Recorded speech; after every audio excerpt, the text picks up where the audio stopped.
thank you again for logging in for week 2 of the Zoom sessions. And obviously we want to welcome our very special guest in Kasey. Just a few career highlights so far for Kasey, which I've researched. I don't mean to embarrass her here, but he's one of obviously 2 female referees that have been offered NRL referee contracts, first ever. She's obviously officiated in the NRL final series as a touch judge, and she's also refereed the last 2 NRLW grand finals. So again, Kasey, thank you for your time, and thanks for your efforts tonight in terms of giving the referees a bit of a background on the topics you're going to talk about. So without further ado, Kasey, the platform is all yours. Excellent. Well, thanks for having me, everyone. Hopefully I can offer up a story or 2 or a learning point or 2. I guess what I'll start with, I'll give you everyone a bit of a quick rundown just about my background, and then we'll go into I've cut a couple of clips. We'll just look at a couple of touch judging things. I'll talk a bit about my experiences of touch judging in the NRL. And then I think we'll just open it up to a Q&A or whatever, if anyone's got any questions or any topics that they want to talk about. I'm happy to sort of talk about anything. So to start with, I started refereeing when I was 17 years old.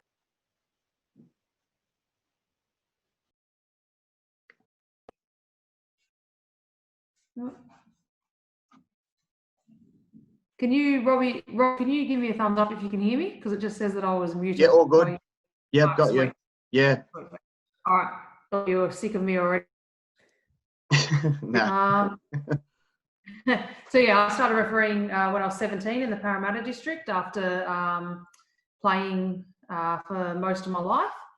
And then in 2007, I was in the I made the junior rep squad after 3 years of refereeing. So into my 4th year, I was in 2011, I refereed the SG Ball Grand Final and then got graded after that. From there, I refereed, hold on. Yeah, this is cutting out. Oh, I got it back now. From there, I refereed in the grade squad for a couple of years before I got offered a part-time contract in 2014 with the NRL. And then a year ago, I was offered a full-time contract. So I spent a few years being part-time. Debuted in the NRL in 2015, round 7. And sort of been there ever since on the touchline, which has been pretty cool. But I guess over the last couple of years, it's been not as smooth sailing. Had pretty bad run of it with injuries and surgeries, and I think I've had 7 surgeries in the last 3.5 years, along with a couple of other injuries. So I've had quite a big background in trying to battle through some things. So in terms of getting through some tough times and stuff like that. And there's another one of those tough times coming up at the moment for us, going back to one referee, which I'm sure everyone's heard about. It means that there's 50% less opportunity for any of us to referee, which is quite difficult when you're at this end of your career, like myself. It's going to make it hard to sort of crack it in the middle for a while, I guess. But just keep plodding along and see what happens. I'll start on some touch judging stuff before we get into the sort of Q&A. But if you've got any questions on the touch judging stuff as we go along, make sure you just unmute yourself. And if you write a message in the chat, if it pops up, hopefully I'll see it pop up. But if not, just unmute yourself and ask something. But before I start with the clips, I guess I wanted to touch on how important touch judging is. It's something that can be undervalued by people, both in and out of refereeing. I know that in refereeing, we sort of see it a lot of the times as like the secondary job. It's what most of us, it's what we don't really want to do. We want to be in the middle, but touch judging is sort of another avenue to learn or to move up in the grades before we, get given the whistle in that grade. And so sometimes we can sort of take the role for granted sometimes. But I know definitely the NRL level, and when I think back on my career through junior reps and into grade, none of us can do what we do in the middle. Judges on the sidelines, and any of the NRL referees will tell you that their touch judges can and often do make or break their performances in the middle. And to the wide world, that don't see what touch judges do or don't understand what touch judges do. And that became really evident with this discussion around 1 ref and 2 ref and all the conversations that were going on in the media, and how much TV commentators and journos writing things in newspapers and stuff about, there's a few different lines around, why don't they just they can go back to 1 ref, just get the touch judges to control the 10 metres. And well, that's what we've done for a very, very long time. Or, talking about, get the touch judges to help the referee out more, give them more tips, get them to identify things in the ruck. Well, that's all stuff that, as referees, we know that we do that as touch judges, but it can be, like I said, it can be undervalued. So it's already undervalued by people outside refereeing. So just want to sort of send the message that we've got to make sure that inside refereeing, we don't undervalue it ourselves as well. I said it is vitally important. And there are so many times where it's not to give myself a rap, but any touch judge in the NRL has done this. All of us have saved referees before. That if there was a call we didn't make or a tip we didn't give, that referee would be in a lot of trouble. And that's, it's not just at the lower levels, it's all the way through to the NRL. So I'll share my screen here and click on this PowerPoint. All right, hold on.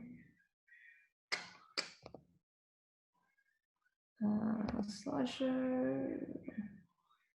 All right.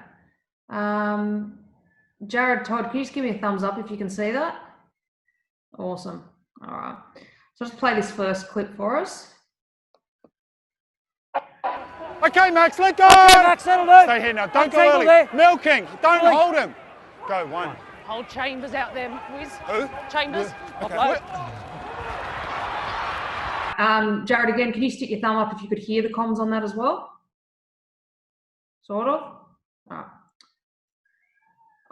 It was quite a laggy. I'm not sure if anyone else had the same problem, but it's quite laggy for me. So you heard bits and pieces, but the video was practically, it was still pictures. All right. Wait, all right. I'll talk through it. What I'll do as well is that I'll send these clips I'll send them to Robbie afterwards with the notes on them, so that you can sort of refer back to them and take another look. I know it can get, like you said, the video can get laggy on Zoom calls and stuff, but I will send them through to everyone. So the idea on this one is line closest to the screen, and Michael Wise, the other touch judge, is on the far side. So if I take the video back at the point of the play the ball, okay, you can see here, I'm circling in with the mouse cursor here. That's Will Chambers just offside out there, okay? Now what happens is that the ball comes towards me over my side of the field. So he's not going to have obviously he's not going to have a big impact on play, okay? But where we have comms gear, particularly open comms, so definitely keep that in mind. This is for a situation when you've got open comms gear. And this is called sharing information. So where the touch judge on one side of the field shares information with the touch judge on the other side. So we don't just talk about the 10 metres to the referee. We talk about it to this person up here as well. So because the ball's coming to my side, Will Chambers is out here, he's not going to be involved. And eventually, inevitably what's going to happen is that I will then become the ruck touch judge on the next tackle because the ball's coming out this way, which means that this touch judge, Michael Wise, will end up being back on the 10. So by me sharing the information to him about Will Chambers, it gives him the opportunity when he's on the 10 on the next tackle to talk to Will Chambers. So that means I've shared the information with him. I've told him that this person could be a problem. And on the very next tackle, he's able to work that player. So what that does is it allows the referee to not have to do that work himself, because obviously the referee here side of the field, the referee is going to be moving over here as well. So we don't want the referee to have to move over here to work with this player. But we share that information with this touch judge so he can work with that player instead. Okay, which is a higher end skill set. And it's only able to be done when we've got open comms gear. I mean, you can do it with push to talk, but we all know that the issues that we get sometimes between when we push the button and when the comm kicks in and all that sort of stuff. So, yeah, just something to keep in mind. So that's just one point there. Let's go to the next one. Okay. I'll play this one, and again, I'll get someone to give me a thumbs up or down. Hear it? Now. Yeah. Move now to Joe! Now. Cameron, got a hold! Go forward, good work. Brody, That's four. Brody, he's Lost. involved. Knock He's on. involved. Hey, He's Brody involved. Cross involved. Where you are. Brody. Not a quick one. 10 metres. Not a quick one. So, Greg, was that video laggy again? Yeah, all right. Could you hear it? Yeah, sound was good. All right. So again, I'll go back to the point of play the ball. So it's about here. So this here is Brodie Croft. Okay, so he's offside. Offside here.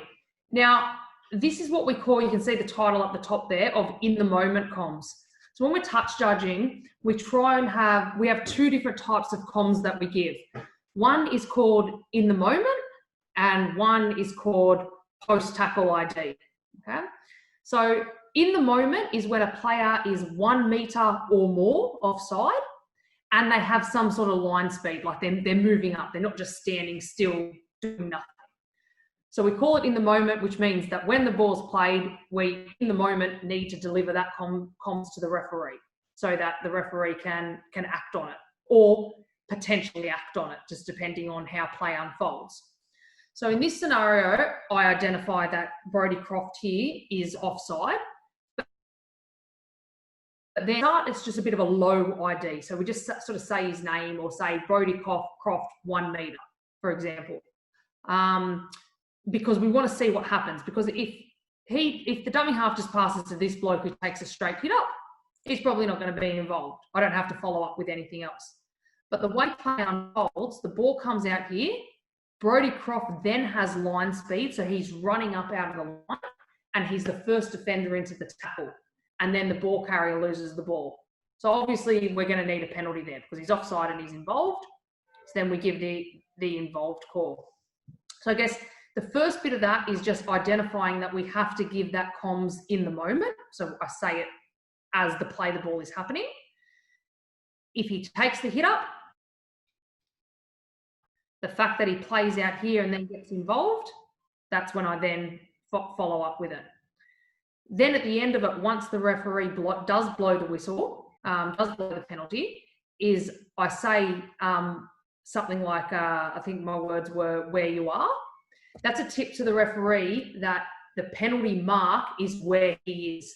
Because quite often when we're refereeing on 10-metre penalties, as referees, we've already moved, whether it was forwards or backwards or both. We've run up, arced around and actually blow the whistle for a 10-metre penalty, potentially lose the mark. And something that we sort of see with junior referees quite often is that they can be awarding a penalty that which was correct, but they could be awarding it 12, 13, 14, 15 metres back from where the ruck was. or 5 metres from where the ruck was, rather than 10 metres. So one of the roles as the touch judge is to take that mental sort of snapshot in your mind of where the ruck was, so that when the whistle is blown for a penalty, you can direct the referee to that mark.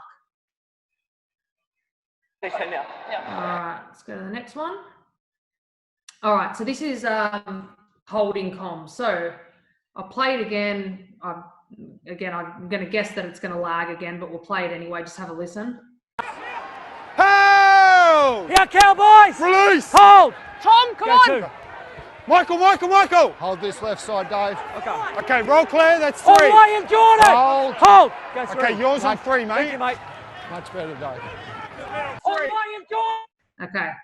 So you heard, so I'm over this side, I'm calling Jordan, he's offside here. I was going direct to the player, but Michael Wise, the other referee, was gave a post-play ID, so not that one that's not in the moment, which was about holding the line. So if I just go to the point of the play the ball, let me keep going.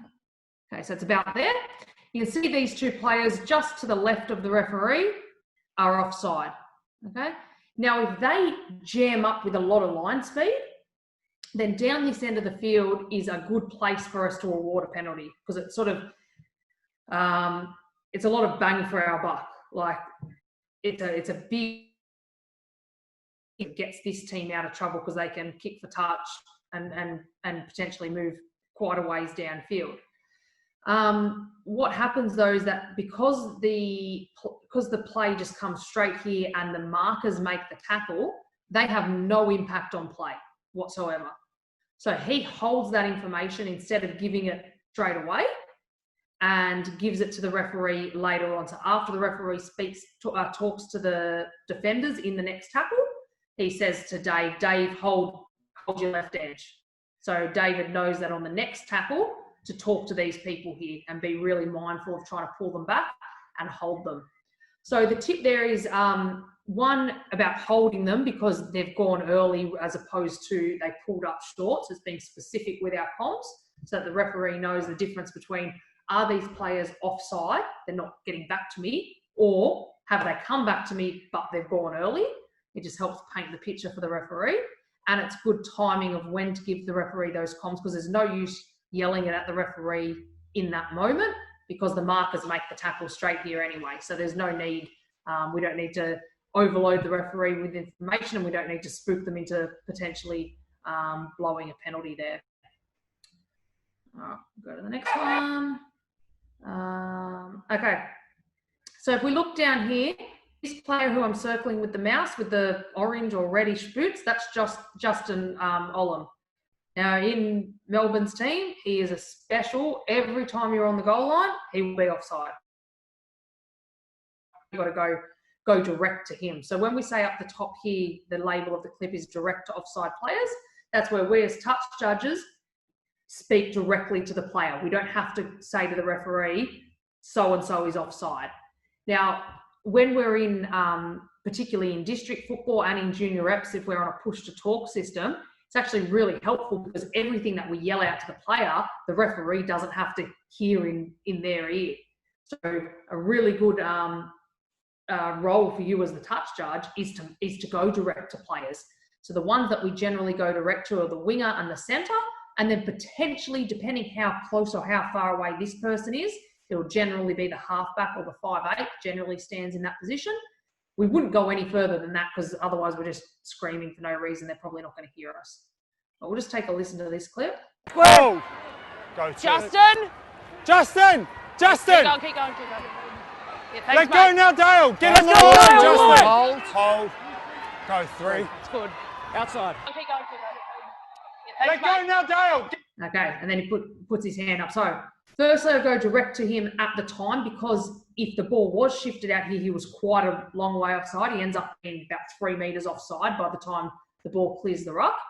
So we're calling out to him. So the first thing is that it's getting the message to him. Okay? Hopefully he responds.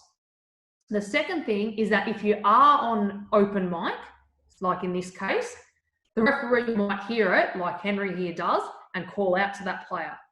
Now, in this instance, because Henry goes to call out to this player because he hears me calling him, but there's just a hit up taken, so it's not going to come out here. So then I follow that up and I say, don't worry, keep going. So Henry can just take that out of his mind, not worry about trying to move out here to hold this player, because there's no point him coming out here to hold him if I've told him it's all right, like he's responded, he's put his hand up, he's come back on side. So I don't need his attention to be taken away from the ruck by trying to deal with this player. So where we can follow up with that information for the referee, it's really helpful. All right. Kick chase. All right, I'll just pause the ball on the foot here. So down here, I'm the touch judge who's on the ruck in this case. So I'm down the bottom end of the screen. The other touch judge is up the top. Last tackle, Scott. Yeah, Scott. Square up. Lock in, Go. Jake. Go. Nothing light. Chase Outside. good. Kick us through. I'll get through, mate. Yeah. Run 10. Move now, Sam. Okay, Nelson, the Dale, hands hold. away, Brody. Go. Brody, go 10. Brody. Jake out of play. Let go, Cameron. Cameron, Jesse. Upload. Last tackle. Jane, off you. So the ball is played. Oops. Oops, sorry. Marcus good. Okay. So, okay, by the time the ball hits the foot there, have a look at the far side touch judge, Michael Wise. So he was back on the 10.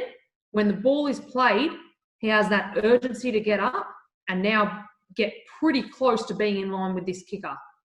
Okay, so that's a big thing for touch judges. When you're back on the 10, is to still be urgent and come up and do your best to get in line here. Because it's not just my job. Yes, it's my primary role as being the ruck touch judge here to identify the offside kick chasers. But everything we do on the field, we do as a team. So the mindset that I take into a game is that I want to be in a position to make every decision. Even though I'm on the touch line, if I was refereeing, if I was on that touch line, if I was in the pocket, doesn't matter which position I'm in, I want to make every decision. It doesn't mean that I'm going to call everything, but it means that, so say I'm this touch judge up the top here, if this touch judge misses something, then I've already made the decision in my head. So I can then come in and deliver my piece of information and help the team out. Whereas if I was either lazy, not coming off the 10, or I was urgent, but I didn't actually pay attention, I didn't really make a decision in my own mind as to who was on or offside there, then I can't help out. Okay, so the first thing there, is just to notice his urgency to get up here. So he signs off on the 10 metres, gets in line with the kick. Then here, it's the ruck touch judge's role. We talk about order of comms, who goes first, who goes second, in the touch judges in calling kick chasers. So it's my job there to deliver my comms first. So I get first crack at it. So then it's this person's job to sweep, what we call sweep up. So anything that I've missed, he will then sweep up and come in. So in this case, we have 1, 2, 3, 4, 5 players offside over here. So it's not practical for us to say all 5 names, or at lower levels to call out all 5 numbers. It's actually even harder at lower levels to actually identify numbers. At least at this level, we can see the faces of players, but trying to see 5 numbers and then repeat 5 numbers to the referee, we don't have enough time, and the referee doesn't have enough time to call 5 numbers either. Okay, so something that we generally do here is say off on the left, or give 10 on the left, something to that effect, short and sharp. In the time that I then deliver that I say off on the left or all on the left, whatever I might use, in that time, inevitably, probably only 2 or 3 of them will end up chasing hard downfield. So I take that time of that 1 or 2 seconds to see which players are chasing hard. Obviously, I identify all of them in my own head, but I'll only deliver the information to the referee of probably the 2 main chasers, so that the referee has time to call their name out. Justin. I'll get through, mate. I'll get through. So I say all on the left, and then I say Nelson and Justin. They're the 2 who end up chasing downfield. And in that case, the other touch judge didn't need to say anything. All right, flick past that one. All right, I'll just move to touch judge movement here. So now I get this one's a scrum, but the movement would be exactly the same if this was a play the ball here. And whether it's on the goal line or on the 50-metre line, 40-metre line, 20-metre line, wherever it is, the movement pattern is the same. So you see the touch judge up here, Michael Wise, and just watch his urgency to move up off the goal line when the ball comes out of the scrum and to stay in line for passes. Again, it may be difficult to see because it's lagging, but we'll just see how it goes. Wait! Rav, Wait. wait there, Michael. Feed. Wait. Out. Thank you.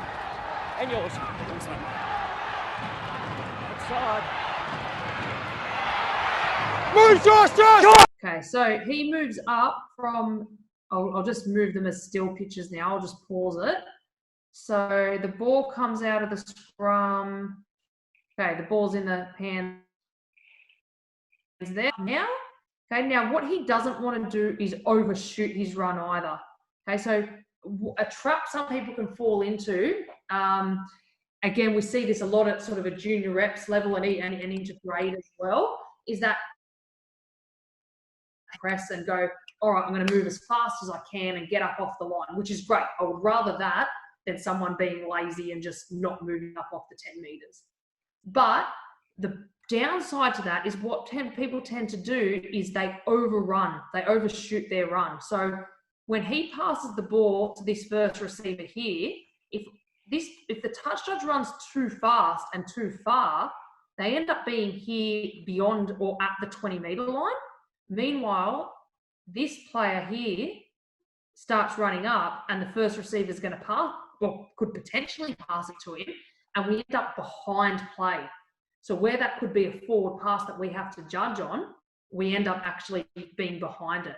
So a good tip that we like to give is to turn. So you're running in that direction and you've got to turn to then run that way. Turn 1 or 2 steps before you think you need to. Because by the time you sort of process, oh, I need to turn, then I turn and I start running, the Melbourne players or whichever team are going to be attacking are already running this way and you end up behind it. Okay, so start to turn 1 or 2 steps before you think you need to. Okay, so he runs up. Okay, so you can see him there. So the halfback, I think it's Jerome Hughes in this game. He's got the ball in his hands and you can see Michael pivoting here and stopping, because if he plays to this player, then the touch judge is going to be in line with it. So then he plays backwards to the fullback. So he's still in line with it and he stays in line with it for the last pass. Okay, so see there, because if he played to the short, to Felice Kafusi there, he would have been in line, but he plays deep. So then he adjusts again. So the first run is fast and urgent, then it's small little adjustments until your play keeps going and you keep running with it. All right, I think there's just one more clip that we'll look at. So again, just watch this touch judge's urgency, moving up off the 10 metres to getting in line with passes, and then to be urgent downfield for a break in play to then assist them to play the ball. Josh, walk in. Hold. Go 3. Let's go Francis up. Outside.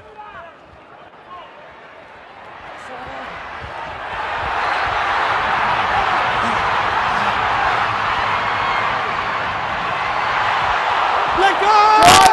Jordan now. Hold. Go 4. Jordan.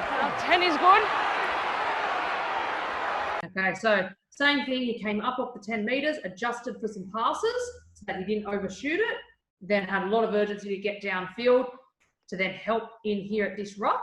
Then it's my job here as the far side touch judge. So if any break of play, if you're the far side touch judge, so yes, in this case, I only have to go back to the goal line to play the balls, 5-6 metres out. But same principle applies if the play the ball was on the 20-metre line and the defensive line needs to get back to this 10-metre line here. A primary role for me then is to then clear. Oh, sorry. I forgot. Would be then to clear the 10 metres. So I'll take it back there. Okay, so we've got this player here near the goalpost, near the upright, who's onside, but then all of these players here are offside. So I need to be able to track all of them and let the referee know, because the referee, we shouldn't have to get him to turn his attention away from the ruck to turn here to look at the players retreating back. It's our job as the touch judge to clear them. So to say all good, or they've linked, or they're short, or that there was only one player offside, so number 10 is 2 metres offside, for example. 10 is good. Giving the 10 is good, and then you can just keep going along and refereeing. All right, so I'll get rid of that screen now. All right. So they were just all the clips that I wanted to show, a few tips, a few bits and pieces. Like I said, I'll send those clips to Robbie. He can send them out to you, and I'll have those notes on there as well. But I guess the main thing I want people to take away from this is to really don't underestimate your value as a touch judge, and that's whether you're in a under 10s game, a 18s game, an A grade game, a representative fixture, or all the way through the grades, all the way through to the NRL. Because I'm sure everyone who's refereed knows that it helps so much when you have a good touch judge. It helps your performance, it helps you get correct decisions, it helps you control the game, and it gives you a lot more confidence.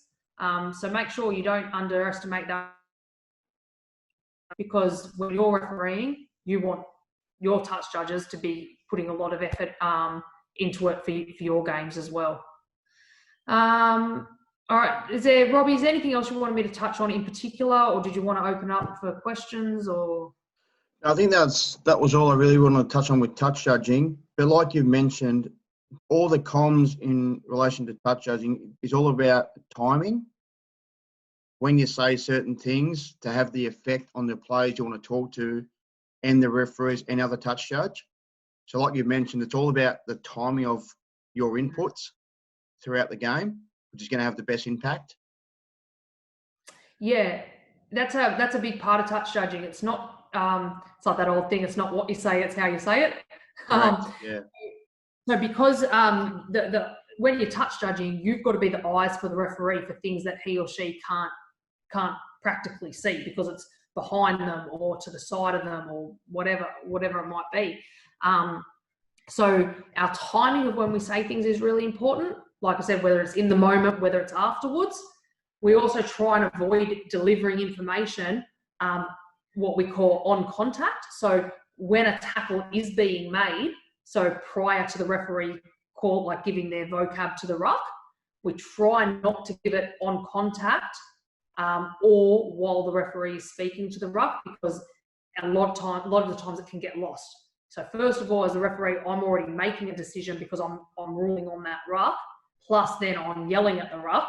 So if you're trying to talk to me, sometimes it can get all mixed up. So your timing is really important, and then your tone, because if I'm just speaking nice and softly, sometimes that's really good, like when it's just a small ID, like drag number 12 back on your left, compared to 10 offside involved. So the referee really knows, bang, I need to act on this. Yeah, 100%. And like you mentioned, the importance of touch judging, especially when you're coming up through the grades, you're most likely going to touch judge a higher grade before you referee that grade. So the importance of learning from referees that obviously are more experienced than you by running the line is going to be very valuable for you to obviously go up the grades as quick as you possibly can. Yeah, it's the best way to learn. Be on the touchline, you get used to the speed of the game, the way the game's played, and then, like you said, you learn things off the referee who's in that grade as well. Well, the perfect example is all NRL officials start on the line before they go in the centre. Yep, absolutely. Perfect example. Yeah. Anyone got any questions on touch judging? Yeah, I've got one. I'll start then, I guess. Particularly I know at Group 7 we have a large group of new referees, and obviously they're going to be doing their first games in junior footy and then probably touch lines in the older grades. Something that I encountered when I was whippersnapper a couple of years back, one of the things that I had to deal with as a touchy was the sidelines. Obviously, you're a new referee. You might have been, 5 or 6 rounds in, still figuring your signals. How did you deal with, or how do you deal with that stuff from the sidelines? Because obviously the centre referee can't hear it as much, where you're right on the sideline. And I know at a local footy level, I've copped a spray. How do you deal with that, especially for our younger referees that are going to be copying this for the first time? Yeah. It's a good question, and it's unfortunate that we, even have to speak about it, being something that we have to deal with. But unfortunately, that's the world we live in. At a higher level, it's actually a heap easier. You don't hear as much. There's noise. You've got comms gear in where you're hearing the referee the whole time, so it's a lot easier to block out. I always say the hardest part of my career in terms of like dealing with all that sort of stuff was at district level. 100% the most criticism I ever copped was at the lower levels, because it can feel like you're an easier target and people are closer to you. You hear, like you said, you hear everything they say. One tip that I found that helps is, as a touch judge, I spoke before about my mindset is that I want to make every decision that I can. Okay, if I try and stay in the game, and if I'm constantly making decisions, even though I'm only making them in my head, I don't have to be saying them out loud. I'm not talking through everything. But in my head, if I'm ruling on every ruck that happens, if I'm ruling on every 10 metre that happens, every play the ball, 10 metres, if I'm ruling on every kick chase, well then I'm distracted from hearing what other people are saying because I'm involved in the moment of what's happening on the field. It doesn't mean that we're never going to hear it, because I've got to use someone standing a couple of metres away from me, I can hear it. But it makes it a lot easier that, one, you hear less of it because you're distracted because of the game, you're involved in the game. And two, it makes it easier to also move on from it. That, yes, I've just heard that shot that someone's had at me from the sidelines or whatever it might be, but it's a lot easier to get it out of my mind when a second or 2 seconds later, I'm distracted because I'm making another decision on the field.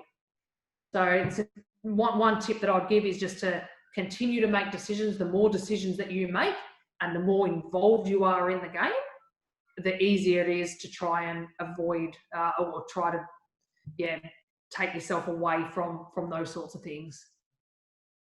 Thank you. That's great. Thank you.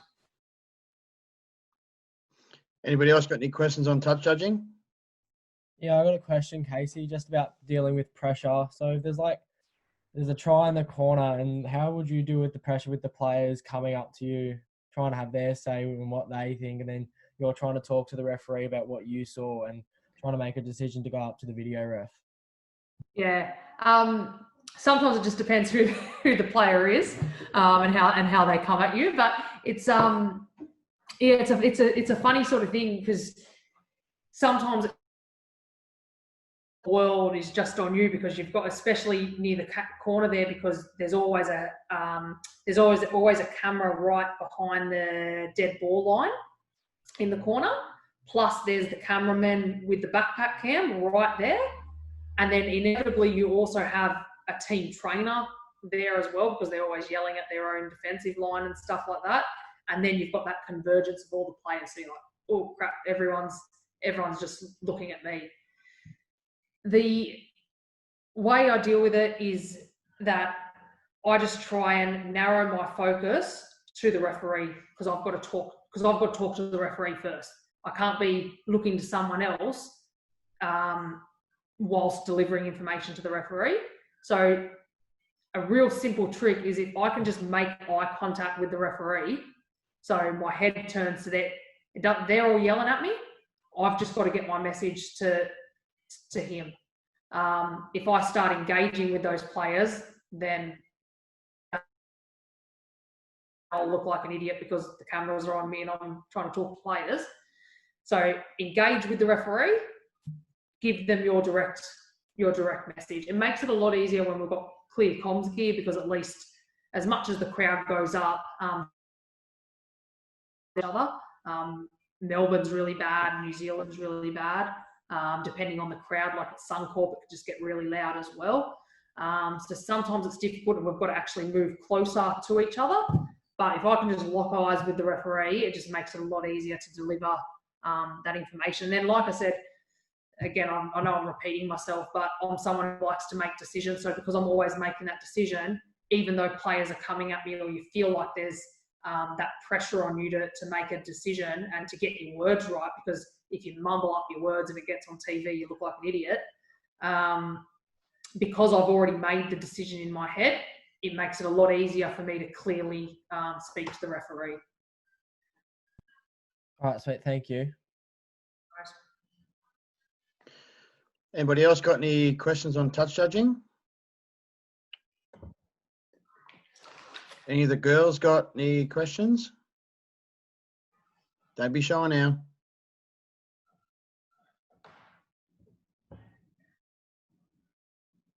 Nothing more on touch judging? Kasey, Not I've got a on, question. Oh, sorry. Is someone I going to was say going something? to say, not necessarily on touch judging, but as a girl, did you find you had more pressure on you to like make like the right decisions every time because you were like one of the first girls to move up so fast in the levels? Yeah, so something I've said before is that through at the lower levels of the game, I felt like the criticism that I may have had from people like was a lot of the times it wasn't the players, it's the crowd or the trainers of teams. I found that that's where I copped most of the criticism from.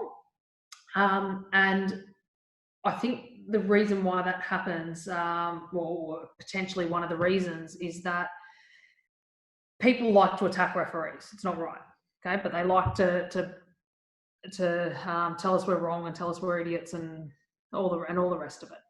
And when you're a minority group, and in rugby league, when you're a female, it just gives them an extra reason, extra bait. It just gives them something extra to call. So they would have, if it was a guy refereeing and they made the exact same decision that I did, they might say that they're an effing idiot or that they're wrong, or that when it was me, it was, all right, you're an effing idiot and you don't know what you're doing, go to netball, or girls shouldn't be in this. So it's just that extra layer on top of it, which can be hard to deal with, and it just takes a lot of confidence to get through it, to know that, have that self-confidence that you know that you are good at what you're doing and that you enjoy what you're doing, and to just try the best you can to block that out.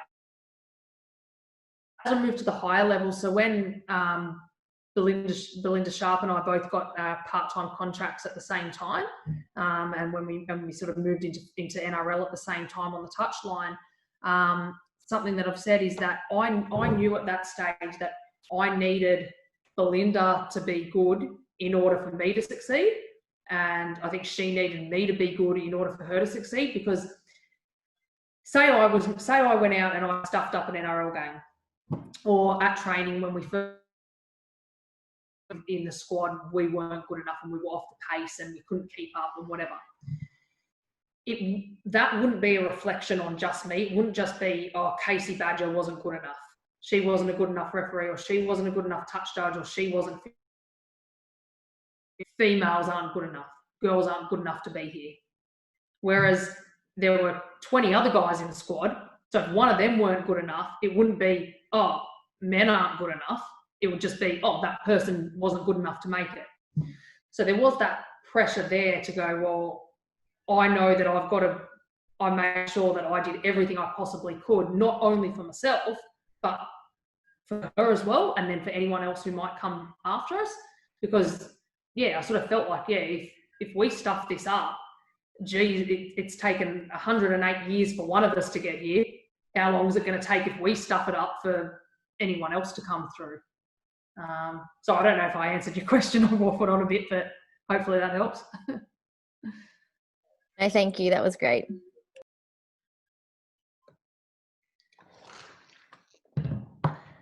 Kasey, just a question in relation to, like you mentioned at the start, in relation to your injuries and obviously bouncing back.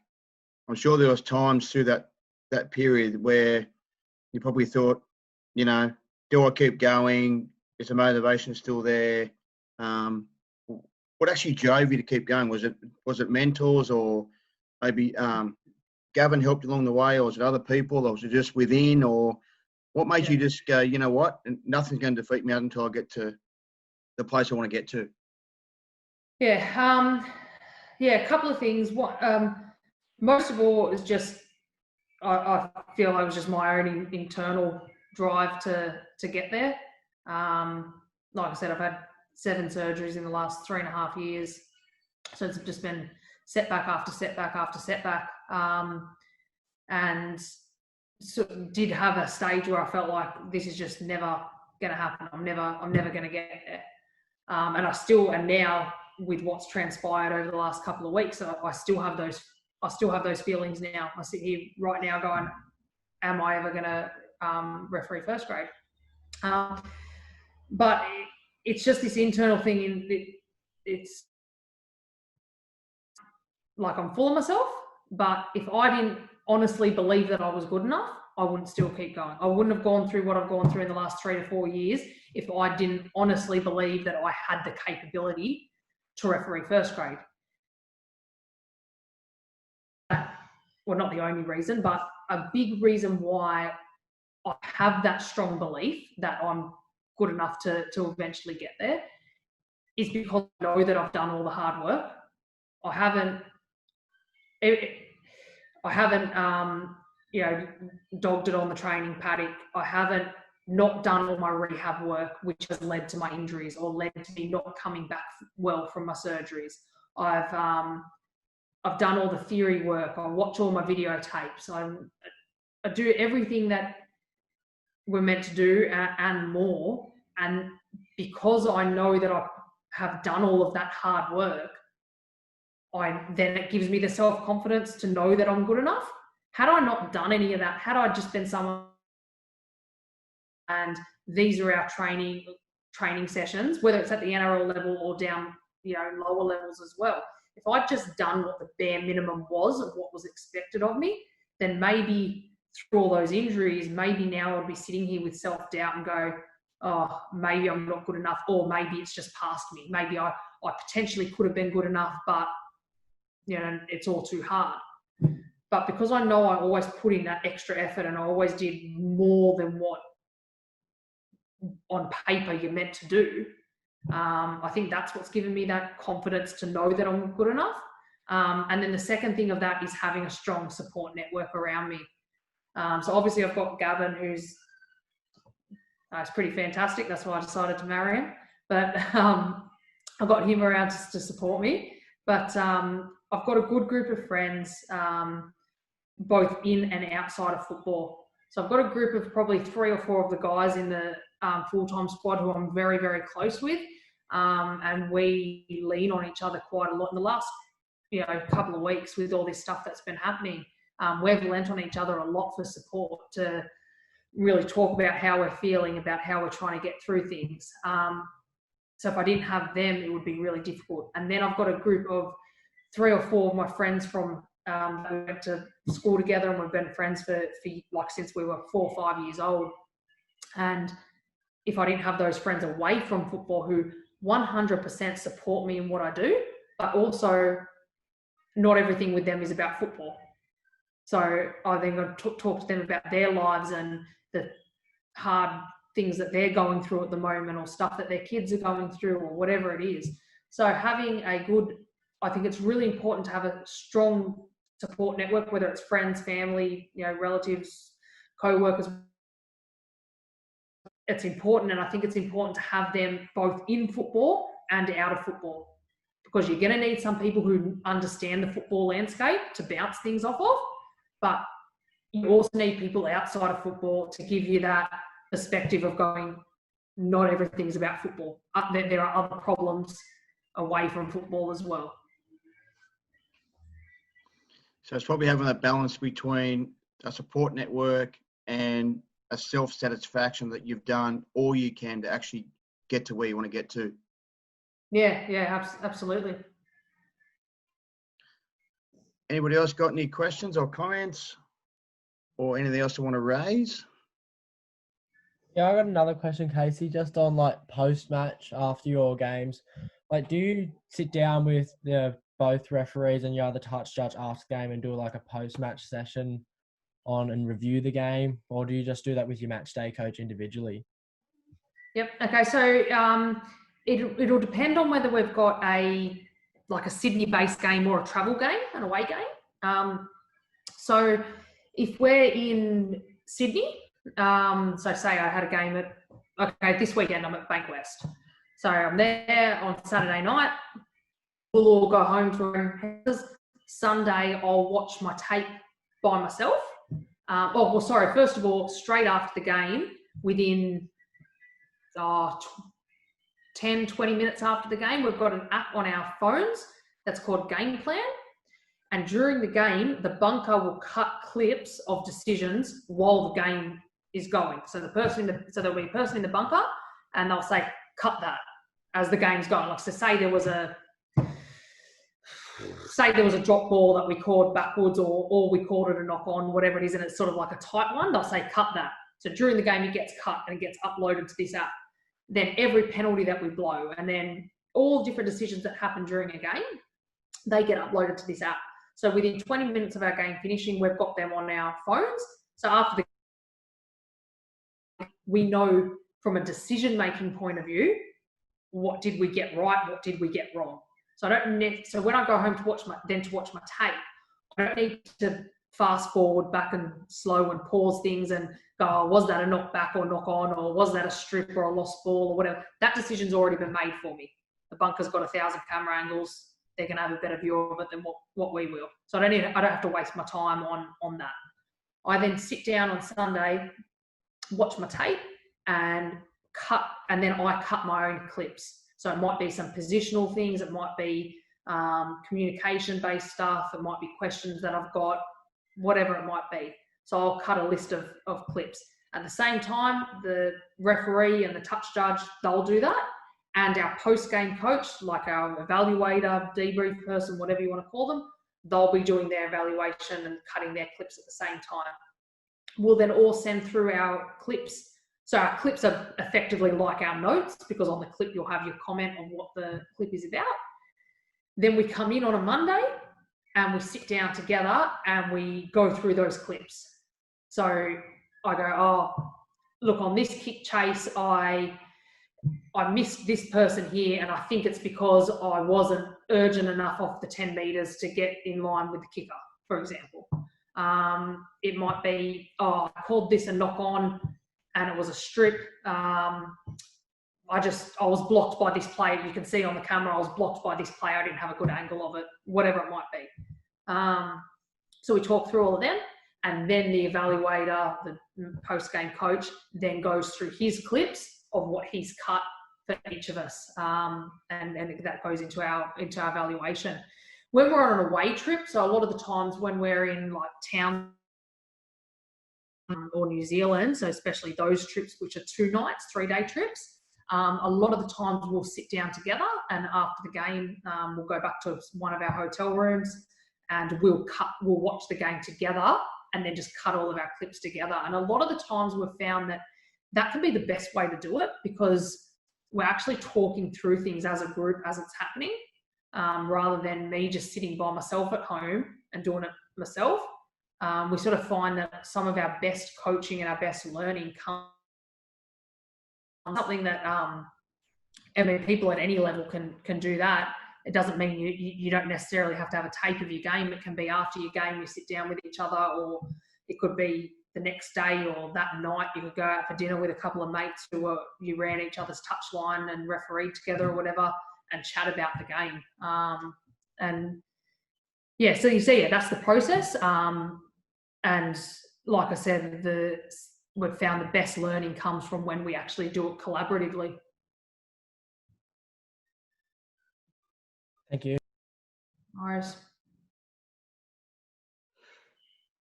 Anybody else got any questions? Yeah, Kasey, I've got a question. Does it become difficult to do certain things on the field when you're suffering from fatigue? Yep. Well, first, physical fatigue, mental fatigue, both. Then there can be physical fatigue that's specifically from that game, like, geez, we're in the 78th minute of an 80-minute game, or this is a particularly fast game. Or it can be just fatigue from just a build-up, like I've had a couple of tough weeks of training in a row, or I just haven't recovered well from training during the week, and I'm carrying that residual fatigue into a game. Definitely be tough. I guess that's why at this level, why we train so hard.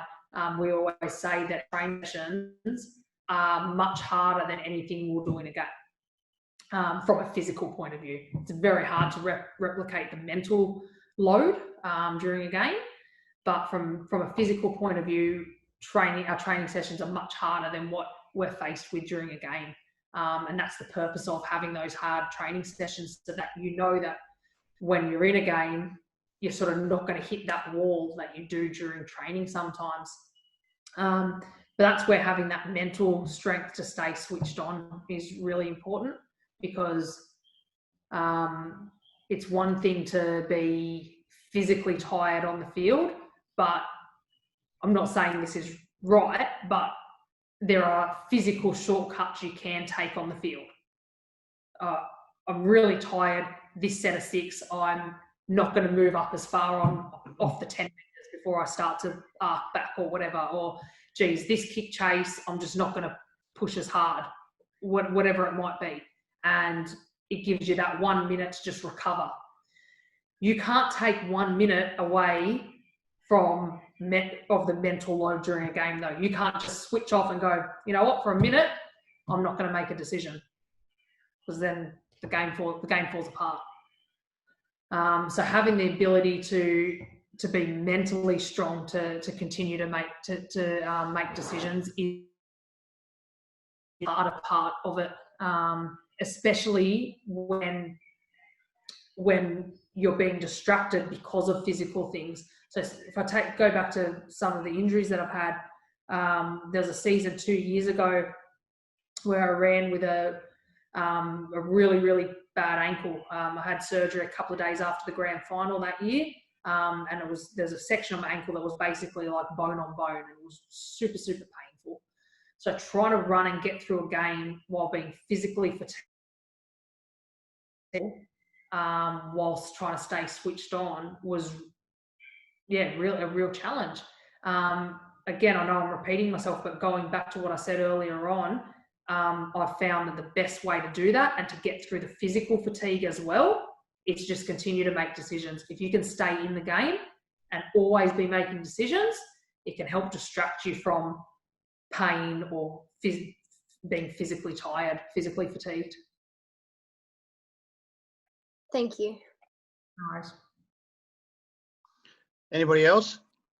Got a quick one. Yep. Again, I think hopefully this is a quick one. Obviously, you now, long day, NRL referee, you've done amazing things. If you could go back and tell the junior first-year referee you, or any first-year, particularly maybe first-year female referees coming up in the ranks now, or like I said, yourself, if you could give yourself one tip, or those junior referees that one tip, what would it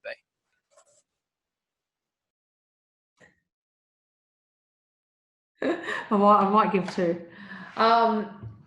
Well, the first one is you've got to enjoy it. It sounds like, I know it sounds simple and it sounds blasé or whatever, but if you're not enjoying it, this is way too hard of a thing to do, and to do for a long time, if you're really not enjoying it. if you're not enjoying it, then you need to ask yourself the question of, okay, why am I not enjoying it? Am I not enjoying it just because refereeing's not for everyone? Like, there are certain sports that I wouldn't enjoy playing every week. Doesn't mean I don't like sports, or certain things that you just, different people have different takes. So is it just something, am I not enjoying this because it's not for me? Or am I not enjoying it because of whatever it might be? Do I not have confidence in what I'm doing? Or do I need a bit more coaching? And if I had a bit more coaching, maybe I'll be a bit better, which will give me a bit more confidence, and then I'll enjoy it. Or is it to do with the people around me? Do I have enough friends within my referees association to talk to and to hang out with at training sessions and stuff like that? And then find a way to enjoy it. That's sort of at that level. As you keep moving up, the enjoyment factor has to still be there, because and then you take too many knocks in what we do if you don't enjoy it. It doesn't matter who you are. It doesn't matter what stage of your career you're in. There will always be weeks where appointments come out and you go, I wanted that game, or this person got that game, or the end of year comes and I wanted that grand final, or I wanted to get into junior reps this year, or I wanted to referee SG ball this year, or I wanted to be graded this year, or whatever it is. And that's something that I still struggle with now. Going, well, you could do everything you possibly can that's in your control, and you can still not get to where you want to get to, and you've got to be okay with that. And I'm not saying that that's easy to do, because, like I said, I still struggle with that, of going, if someone tells me right now that I'll never referee first grade, that's going to be the only way you can deal with it is by still enjoying what you're doing week in, week out.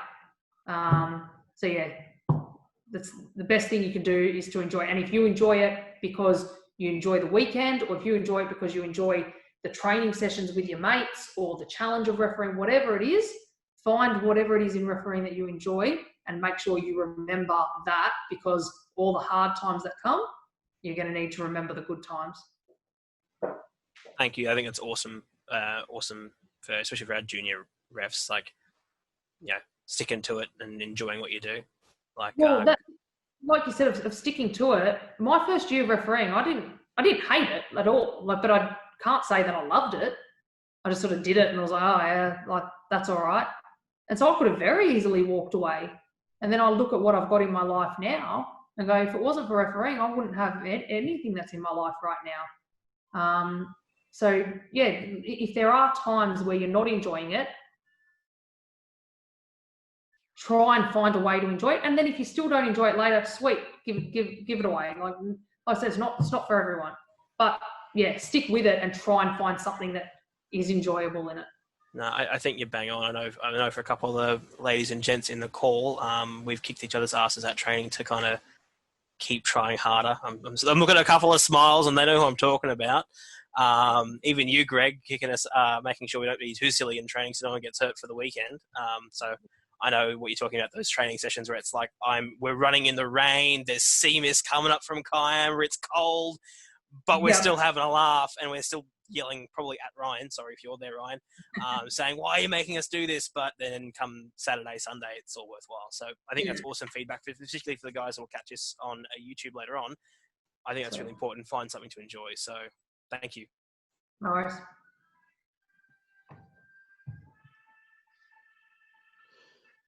Kate, just one last question.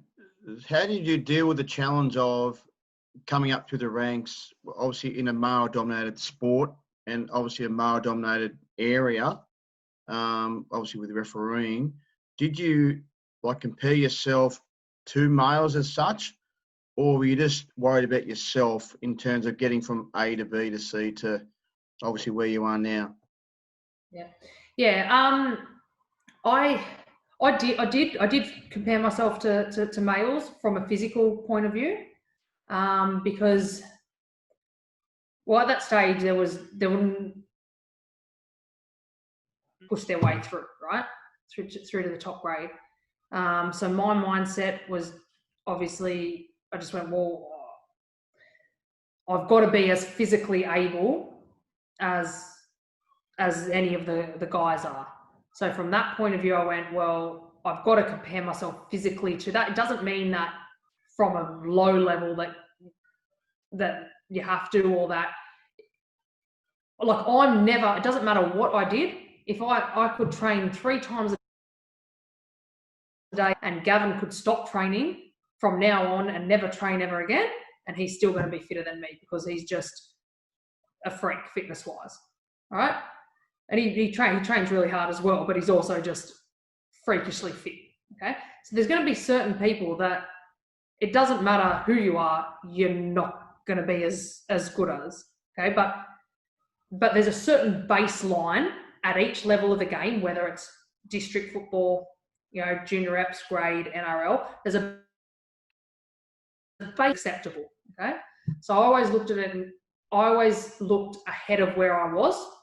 So at a district level, I looked at the guys that I was training alongside at Parramatta who were in junior reps. I went, okay, well, obviously that is roughly the fitness level that's required for junior reps because those guys are in junior reps. Then when I was in junior reps, I looked at the guys who were in grade and went, okay, so how do they train? I want to be doing that. And then when I was in grade, I looked at how the NRL guys trained and went, well, if that's where I want to be, that's what I've got to start sort of working towards.